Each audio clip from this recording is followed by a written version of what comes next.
The sun dipped low in the sky, casting an orange hue over the quiet suburban park. People milled about, enjoying the crisp evening air. Among them was Maya, a bright-spirited 16-year-old girl with a radiant smile that could light up the gloomiest of days. She had a natural confidence, the kind born from being raised by loving parents who always told her to stand tall and proud of who she was. Her father, James, was her hero, a renowned civil rights lawyer who had dedicated his life to fighting injustice and protecting those who couldn't protect themselves. Maya had just finished basketball practice and was walking home with her backpack slung over one shoulder. Her afro, her crown of curls, bounced with each step she took. She felt good, tired from practice, but excited about her upcoming debate competition. The world felt full of possibility, even if it wasn't always kind. Maya had grown up hearing her father talk about systemic racism, but she never imagined she'd find herself at the center of such a story. As she walked past a convenience store, she saw flashing red and blue lights pull into the lot. A police car screeched to a halt, and an officer stepped out, adjusting his belt. He was tall, broad-shouldered, and his sharp features bore an expression of authority that teetered on hostility. Maya didn't think much of it at first. She had nothing to do with whatever was going on. She adjusted her bag and kept walking. "Hey, you! Stop right there!" The officer's voice boomed, freezing her mid-step. Maya turned, confused, and pointed to herself. "Me?" she asked, her voice steady but tinged with disbelief. "Yeah, you. Don't play dumb," the officer snapped, already approaching her. His eyes darted to her backpack, then back to her face. "What are you doing around here?" Maya frowned. "I'm walking home from practice," she said, her voice calm but firm. "Is there a problem?" The officer, whose name tag read Officer Grant, narrowed his eyes. "Don't get smart with me. I got a report about a shoplifter in the area. You fit the description."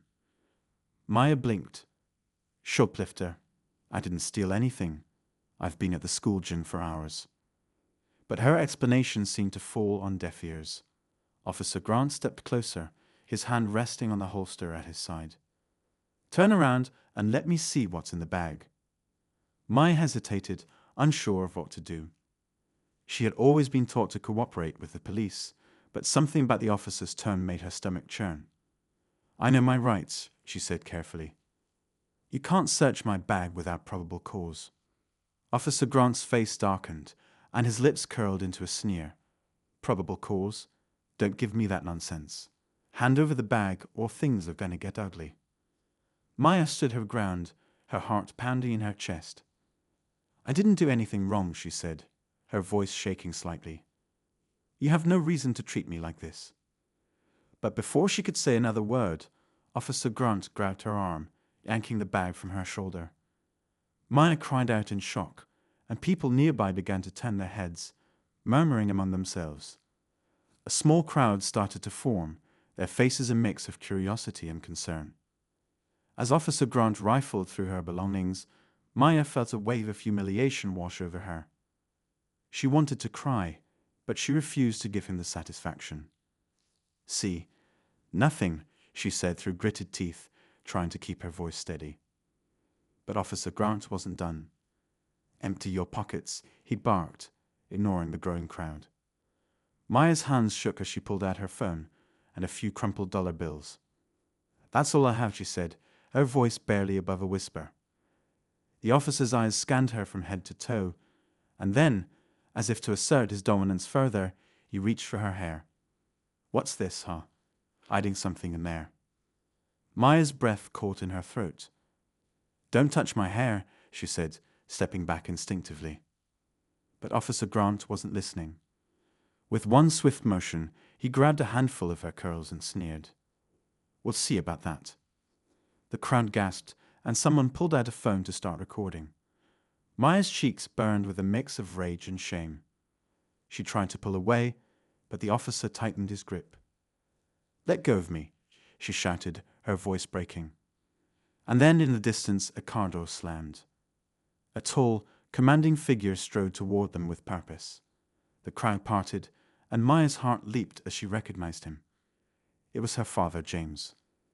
His face was a mask of controlled fury, his sharp suit a stark contrast to the chaotic scene unfolding. "What's going on here?" James's voice rang out, cutting through the tension like a knife. His eyes locked onto Officer Grant, unflinching. The officer straightened, his grip on Maya loosening slightly. "This is none of your business," he said dismissively. "Step back." But James didn't back down. "Oh, it's very much my business," he said, his voice cold and deliberate. "That's my daughter you're manhandling, and you just made the biggest mistake of your career." The crowd buzzed with anticipation, their phones still recording. Maya felt a surge of relief and pride as her father stepped closer, his presence commanding respect. Officer Grant hesitated, glancing at the growing audience and then back at James. "She matches the description of a suspect," he said, his tone defensive. James raised an eyebrow, his expression incredulous. "A suspect? Or just a convenient target? Let her go. Now."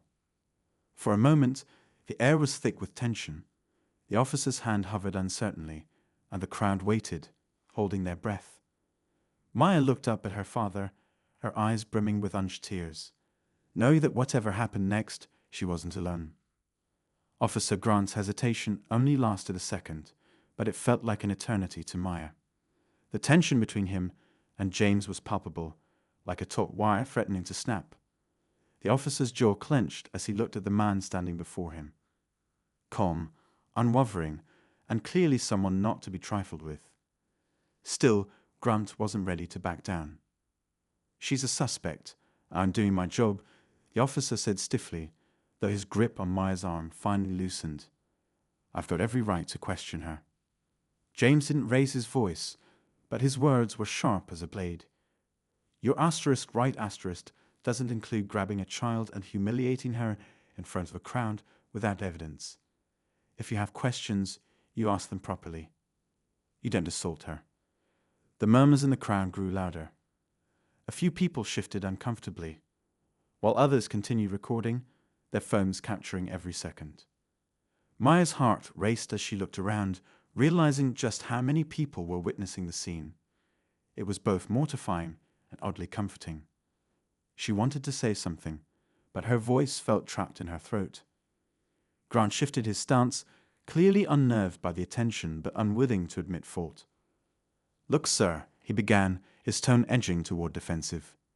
"If you've got an issue, take it up with the department. I was acting on a call. We received a description." James cut him off. "And let me guess. That description was vague enough to fit anyone you wanted it to. Let's be real. This wasn't about a suspect. It was about your assumptions." His words were measured, but the anger simmering beneath was unmistakable. "Now let her go and apologize." The officer's face reddened, not with shame, but with the frustration of being called out in front of an audience. He released Maya's arm entirely, but the apology James demanded didn't come. Instead, he muttered something under his breath and took a step back, clearly trying to salvage whatever authority he felt slipping away. James turned to Maya and gently placed a hand on her shoulder. "Are you okay?" he asked, his voice softening. Maya nodded, though her eyes were still wide with fear and disbelief. "I'm fine," she managed, though the tremor in her voice betrayed her. James straightened and addressed the officer once more. "This isn't over," he said. "You've crossed a line, and you're going to be held accountable." Grant didn't respond, but the tension in his stance spoke volumes. Without another word, James guided Maya away from the scene, his arm protectively around her. The crowd slowly began to disperse, though the buzz of whispered conversations followed them as they walked. As they reached the car, parked just a few yards away, Maya finally let out a shaky breath. "Dad," she started, her voice breaking. "I didn't do anything. I swear." James stopped and turned to face her, his expression softening further. "I know, sweetheart. I know you didn't." He crouched slightly so he could look her in the eyes. "This isn't your fault. Do you hear me? None of this is your fault." Tears welled up in Maya's eyes, but she blinked them away, determined not to let the day's events break her. "Why does this keep happening?" she whispered. "Why do they always see us like this?" James sighed deeply, his heart aching at the pain in his daughter's voice. "Because some people are too blinded by ignorance and hate to see the truth," he said gently. "But that doesn't mean we let them win. You're stronger than this, Maya, and I'll make sure he answers for what he did today." They climbed into the car, the silence between them heavy but not uncomfortable. As James started the engine, Maya stared out the window, her mind racing. She couldn't shake the memory of Officer Grant's sneer, or the way he grabbed her without a second thought. It wasn't the first time she felt the sting of prejudice, but it was the first time it had been so public, so blatant. As they drove, James glanced at her and said, "I need you to tell me everything that happened, every detail." Maya hesitated, unsure of how much to say. But as she recounted the events, the officer's accusation, his rough handling, and his insinuations, she noticed her father's hands tightening on the steering wheel. His knuckles turned white, but he didn't interrupt. He let her finish, his silence heavy with anger and resolve. When she was done, James nodded, his jaw set. "We'll handle this," he said firmly. "First thing tomorrow, I'm filing a formal complaint. And if they try to brush this off, I'll take it to court." Maya didn't doubt him for a second. She had seen her father in action before, his calm, commanding presence in the courtroom, the way he dismantled weak arguments with precision and grace. But this felt different. This wasn't just about justice for a client. This was personal. "Do you think he'll get away with it?" Maya asked quietly. James shook his head. "Not if I have anything to say about it," he replied. "People like him count on the fact that most folks won't fight back. But they've underestimated the wrong family." That night, Maya lay in bed, staring at the ceiling. The day's events replayed in her mind like a broken record, each moment leaving a deeper mark. She thought about the crowd, about the people who had stood there watching. Would their videos make a difference? Would they help hold Officer Grant accountable? Or would they just become another piece of evidence ignored by a system that often turned a blind eye? The next morning, James was already on the phone by the time Maya came downstairs. His voice was calm but firm as he spoke to someone at the police department, demanding to know the proper channels of filing a complaint. Maya sat quietly at the kitchen table, eating her breakfast, but barely tasting it. As James hung up, he turned to her and said, "We're going down there today. I want you to be ready." Maya nodded, her resolve hardening. She wasn't sure what to expect, but she trusted her father completely. If anyone could make this right, it was him. Later that day, they arrived at the police station, its imposing grey walls and stark interior doing little to calm Maya's nerves. James held her hand as they approached the front desk, his presence as steady as ever. "I'm here to file a formal complaint against one of your officers," he said to the receptionist, his tone polite but unyielding. The woman behind the desk looked up, startled, before quickly regaining her composure. "Of course," she said, motioning for them to wait. "Let me get someone to assist you." As they waited, Maya felt her stomach churn. She couldn't help but wonder if this was just the beginning of another uphill battle. But as she looked at her father, standing tall and unshaken, she felt a flicker of hope. The sound of approaching footsteps pulled her from her thoughts. A man in a crisp suit walked toward them, his expression neutral but guarded. "Mr. James, I presume," he said, extending a hand. James shook it firmly. "Yes, I'm here to file a complaint against Officer Grant for misconduct." The man nodded, his eyes briefly flicking to Maya before returning to James. "I understand. Let's take this to my office." As they followed him down the corridor, Maya couldn't help but feel the weight of the moment. This was more than just a complaint. It was a fight for dignity, for justice, and for the truth to come to light. And though the path ahead was uncertain, one thing was clear: she wasn't alone in this battle. The office was small and bare, with neutral-colored walls and a desk cluttered with papers and a computer monitor. The man who introduced himself as Lieutenant Harris gestured for James and Maya to sit. He remained standing for a moment, flipping through a notepad before settling into his chair. His calm demeanor seemed practiced, but there was an underlying tension in his movements, as though he was bracing for what was to come. "All right," Lieutenant Harris began, folding his hands on the desk.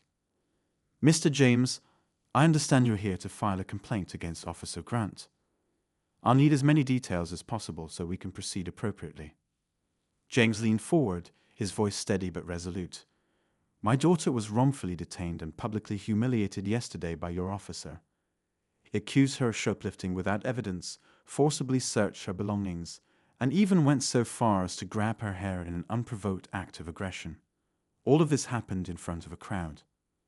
I'm not here for empty apologies or bureaucratic delays. I want accountability." Lieutenant Harris listened intently, nodding as James spoke. His eyes flicked to Maya, who sat quietly, her hands folded tightly in her lap.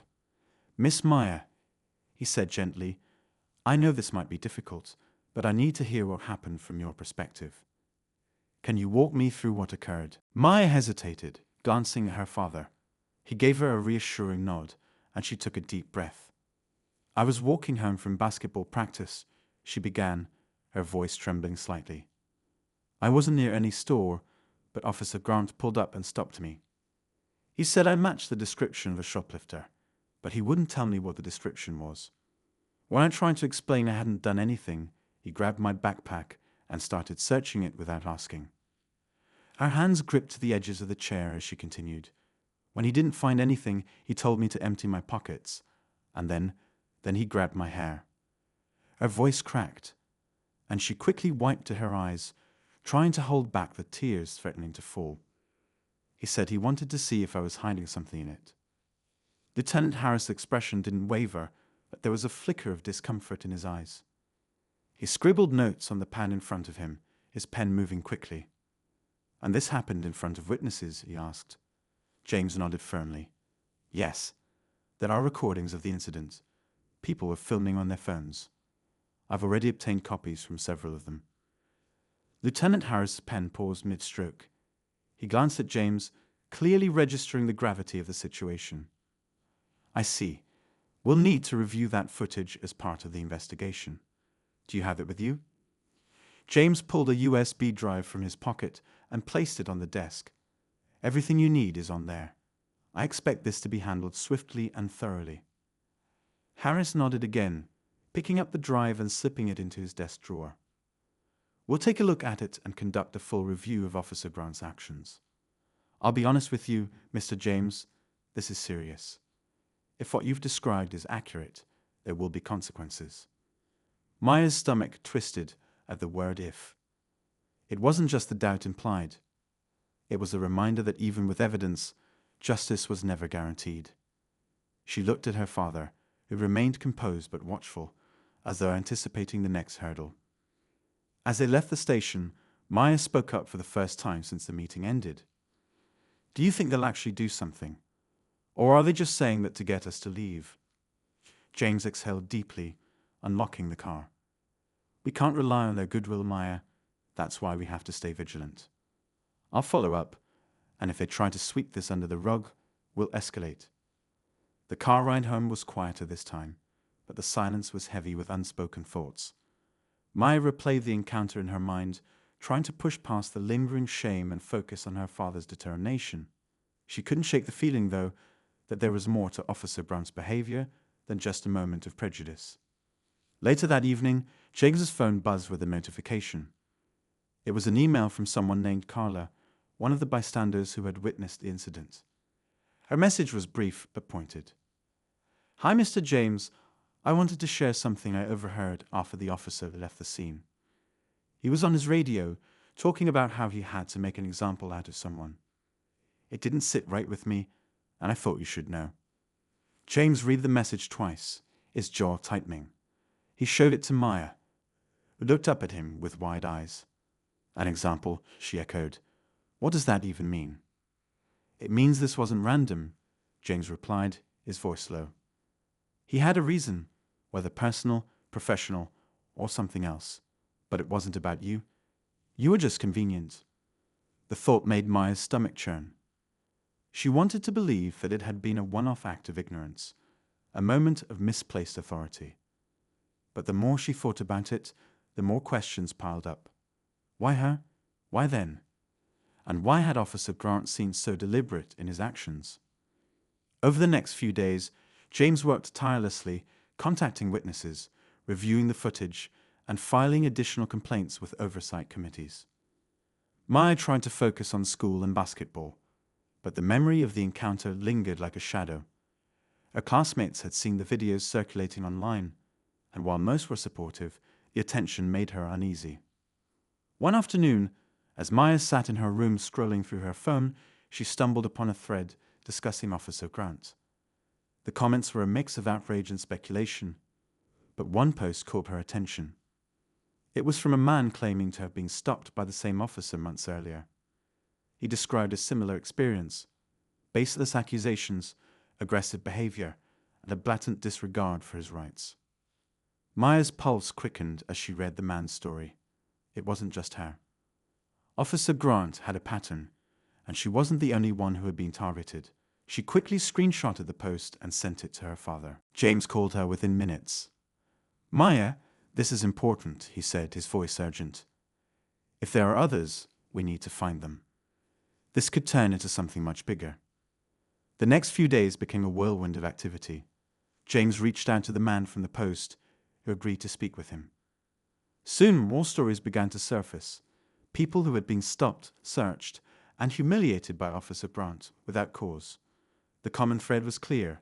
They were all young, black, and often alone when it happened. As James pieced together the evidence, Maya began to feel a strange mix of emotions. She was angry. Angry at the system that allowed this to happen. Angry at the officer who had made her feel small. But she was also determined. For the first time since the incident, she felt a sense of purpose. This wasn't just about her anymore. It was about standing up for everyone who had been silenced, ignored, or dismissed. One evening, as James prepared for a press conference to bring attention to the case, he turned to Maya and said, "This fight won't be easy. There will be people who try to discredit us, to make it seem like we're overreacting. Are you ready for that?" Maya met his gaze, her chin lifting slightly. "I'm ready," she said firmly. "I'm not going to let him get away with this. Not for me, and not for anyone else." James smiled, a glimmer of pride in his eyes. "That's my girl." The press conference was held at a small community center, but the turnout was larger than anyone had expected. Journalists, local activists, and community members packed into the room, their faces a mixture of anger and determination. Maya sat near the front with her father, watching as he prepared to address the crowd. Her heart pounded as she scanned the room, realizing the weight of the moment. This wasn't just about telling her story anymore. It was about demanding justice for everyone Officer Grant had wronged. James stepped up to the podium, his calm but commanding presence immediately quieting the murmurs in the room. He began by outlining the facts of Maya's encounter with the officer, presenting the evidence they had gathered, the videos, witness statements, and testimonies from others who had been targeted. His voice grew steadier with each word, fueled by the supportive nods and murmurs of agreement from the audience. "This is not an isolated incident," James said firmly, his voice carrying across the room. "This is a pattern of behavior that has gone unchecked for far too long. Officer Grant has abused his authority to target young black individuals in our community, and it ends now. We demand accountability, transparency, and justice, not just for my daughter, but for everyone who has been mistreated." The room erupted in applause and cheers, but as James stepped back from the podium, Maya noticed a group of uniformed officers standing near the entrance. Their expressions were unreadable, but their presence sent a chill down her spine. She leaned over to her father and whispered, "Do you think they're here to intimidate us?" James followed her gaze, his expression hardening. "Maybe. Or maybe they're here because they know they can't ignore this anymore. Either way, we're not backing down." The press conference ended with a powerful show of solidarity. Local leaders and activists promised to support the James family's fight for justice, and several attendees shared their own stories of discrimination and harassment at the hands of law enforcement. Maya felt a surge of hope as she left the building, but it was quickly tempered by the reality of what lay ahead. The next day, James received a call from Lieutenant Harris. His tone was clipped and formal, but there was a hint of unease beneath it. "Mr. James, I wanted to let you know that the internal investigation into Officer Grant is underway. However, I need to warn you, this is a delicate matter. Publicizing your allegations like this could complicate things." James bristled at the implied warning. "Complicate things for whom?" he asked sharply. "For your department, or for the people who deserve justice?" There was a pause on the other end of the line. "For everyone involved," Harris replied. "We're doing our best to handle this fairly, but you need to understand that these situations take time." James hung up, frustration bubbling beneath his calm exterior. He relayed the conversation to Maya, who shook her head in disbelief. "They're trying to scare us into staying quiet," she said. "But we're not going to stop, right?" "Never," James assured her. "If anything, this just shows we're getting closer to the truth." As the days passed, the tension in the community grew. The videos of Officer Grant's actions had gone viral, sparking outrage not just locally but nationally. News outlets picked up the story, and social media was flooded with calls for accountability. But along with the support came the inevitable backlash. Maya's phone buzzed constantly with messages, some from friends offering encouragement, but others from strangers spewing hate and defending the officer's actions. One message, in particular, left her shaken. It was an anonymous email with the subject line, "Stay out of it." The body of the email was short but chilling. "You don't know what we're getting into. Drop this now, or you'll regret it." Maya showed the email to her father, her hands trembling. "What if they're serious?" she asked, her voice barely above a whisper. James's face darkened as he read the message. "It's just an empty threat," he said, though his tone was more reassuring than certain. "They're trying to scare us into giving up. But we've come too far to stop now." Despite his words, James took extra precautions. He contacted a trusted friend who worked in cybersecurity to trace the email, and he made sure Maya was never alone when she went out. The added security measures made her feel safer, but they also served as a constant reminder of the danger they faced. Meanwhile, the investigation into Officer Grant seemed to be moving at a snail's pace. Lieutenant Harris provided occasional updates, but they were vague and non-committal. Frustrated by the lack of progress, James decided to take matters into his own hands. He reached out to a prominent civil rights lawyer who had taken on similar cases in the past. Together, they began building a legal strategy to hold not just Officer Grant, but the entire department accountable. The lawyer, a sharp and determined woman named Rachel Monroe, quickly became an invaluable ally. She combed through the evidence with meticulous detail, finding patterns and inconsistencies that pointed to systemic issues within the police department. "This isn't just about one bad officer," she told James during one of their late-night strategy meetings. "This is about a culture of impunity that allows behavior like his to go unchecked." As the legal team prepared to file a formal lawsuit, Maya found herself grappling with a mix of emotions. She was proud of her father's relentless pursuit of justice, but she couldn't shake the feeling that they were walking a tightrope.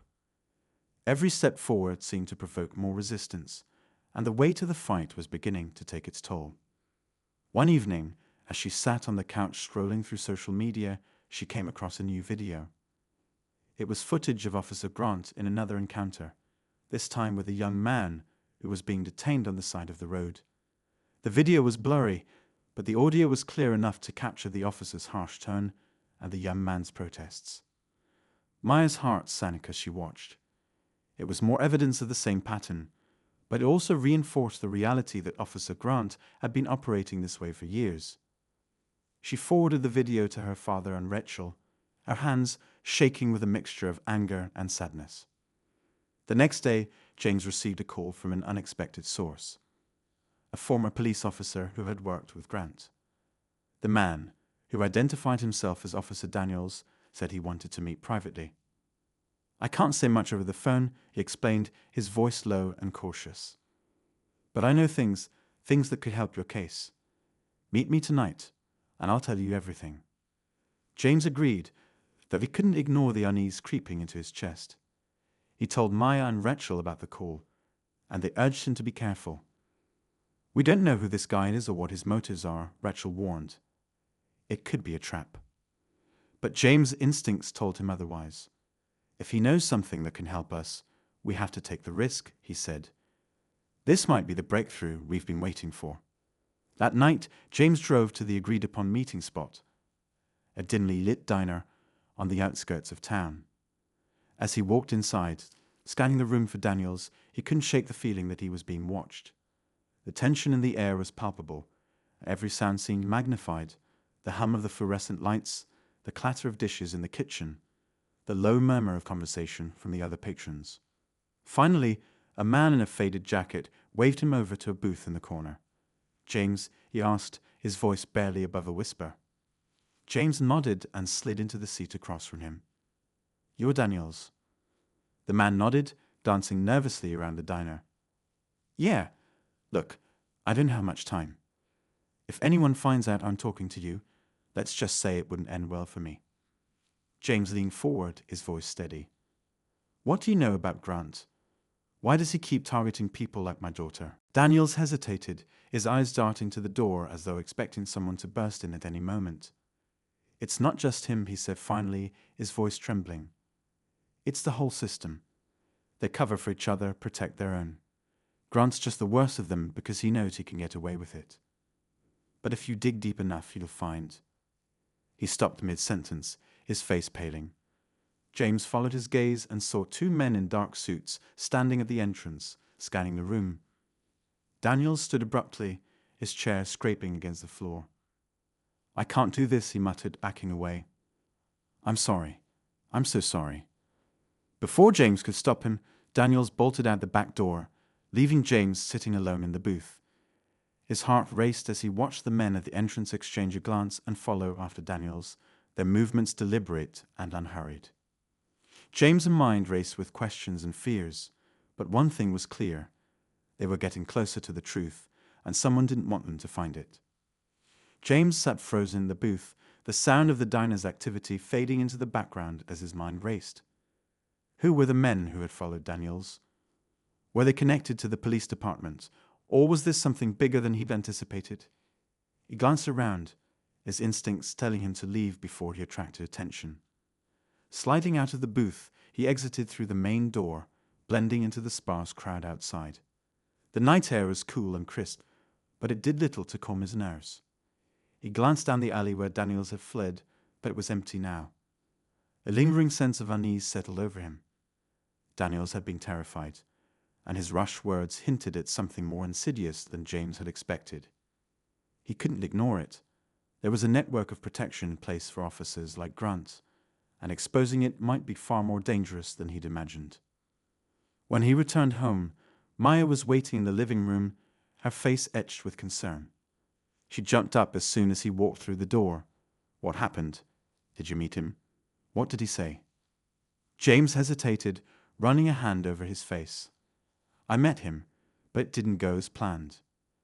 He started talking about a system, a cover-up. But he bolted before he could give me any real details. Two men showed up, and he panicked." Maya's eyes widened. "What do you mean, two men? Like cops?" "I don't know," James admitted. "But whoever they were, Daniels was scared of them."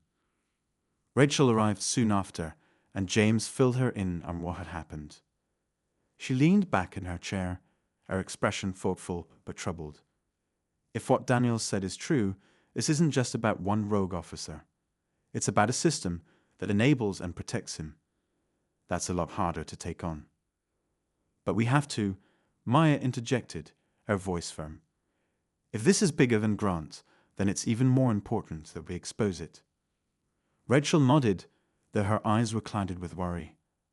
"Agreed, but we need to be strategic. If there's a network involved, they're not going to just sit back and let us unravel it. We need more evidence, something solid we can take to court or the media." James felt the weight of her words, but also the determination in Maya's voice. They had come too far to stop now. Still, he couldn't ignore the risk they were taking. Whoever was behind this, They clearly didn't want the truth to come out. And they were willing to intimidate and silence anyone who got too close. The next morning, James received an envelope in the mail. It had no return address and was marked with a simple Confide Entoel on the front. He opened it cautiously, finding a single sheet of paper inside. Typed in neat, bold letters was a message that made his blood run cold. Woru ori digien nti doron pelasi. Stop now. James clenched the paper in his hand, anger rising in his chest. He showed it to Maya and Rachel, who were equally alarmed. They're trying to scare us, Rachel said, her tone steady despite the tension in the room. But this also means they're worried. They wouldn't send a threat like this if we weren't onto something. Maya frowned, her brow furrowed in thought. What if we turn the tables? Use this as proof that they're trying to silence us. James shook his head. It's just a note. It doesn't prove anything. We need something concrete, something that ties this system together. Later that day, James received an unexpected phone call.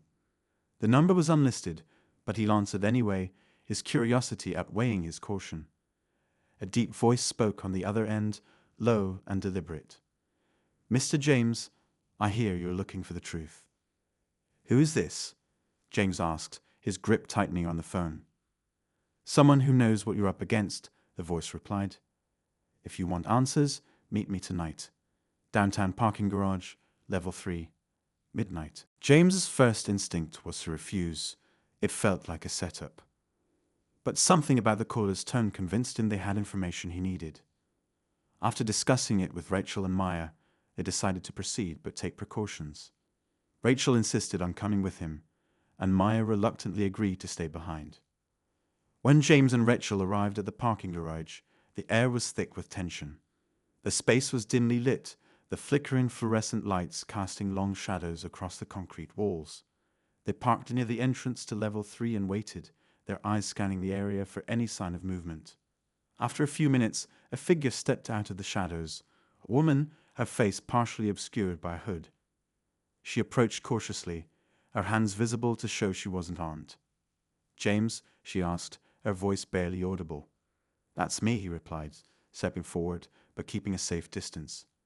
Who are you? Call me Sam, she said, glancing over her shoulder as if checking for followers.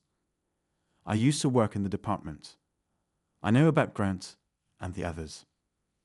Rachel stepped forward, her voice sharp but curious. What do you mean, the others? Sam sighed, pulling her hood back to reveal a face lined with stress and weariness. Grant is just the tip of the iceberg. There's a group within the department, officers, supervisors, even some higher-ups, who cover for each other. They bury complaints, falsify reports, and intimidate anyone who speaks out. It's a whole network, and they've been operating like this for years. James felt a chill run down his spine. Why are you telling us this now? Because I'm tired of being part of it, Sam admitted, her voice breaking slightly. I left the force because I couldn't stand it anymore. But walking away doesn't erase what I know. And after what happened to your daughter, I knew I couldn't stay silent.